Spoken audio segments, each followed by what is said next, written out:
3 കാര്യങ്ങൾ എടുത്തു പറഞ്ഞു. ഒന്ന് യുതീലു സഫർ, ദീർഘമായ യാത്ര ചെയ്യുന്ന ആള്.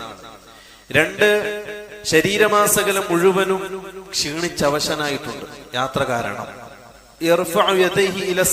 2 കൈകളും ആകാശത്തേക്ക് ഉയർത്തിയിട്ടുണ്ട്. യാ റബ്ബ് യാ റബ്ബ് എന്നും അദ്ദേഹം പറയുന്നുണ്ട്. 4 കാര്യങ്ങൾ അല്ലേ. ഒന്ന് യാത്രക്കാരന്റെ ദുആ ഉത്തരം നൽകപ്പെടുന്നതാണ്, വേറെ ഹദീസിൽ സ്ഥിരപ്പെട്ടതാണ്. രണ്ടാമത്തത് ദുആ ചെയ്യുമ്പോൾ കൈകൾ ഉയർത്തുക എന്നുള്ളത് ഹുസ്നുൽ അദബ് മഅ അല്ലാഹ്. ദുആ ചെയ്യുമ്പോൾ നല്ല അദബിൽപ്പെട്ടതാണ് കൈ ഉയർത്തുക എന്നുള്ളത്. അതും ദുആക്ക് ഉത്തരപ്പെടാൻ കാരണമാണ്. ഒരുപാട് ഹദീസുകൾ സ്ഥിരപ്പെട്ട കാര്യമാണ്.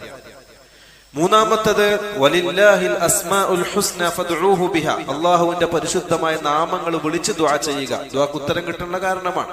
പരിശുദ്ധ ഖുർആനിൽ വിശദീകരിച്ച കാര്യമാണ്. വലില്ലാഹിൽ അസ്മാഉൽ ഹുസ്ന, അല്ലാഹുക്ക് അത്യുന്നതമായ ചില നാമങ്ങളുണ്ട്, നിങ്ങൾ അത് വിളിച്ചുകൊണ്ട് അല്ലാഹുവോട് ചോദിക്കുക. അദ്ദേഹം അത് ചെയ്യുന്നുണ്ട്.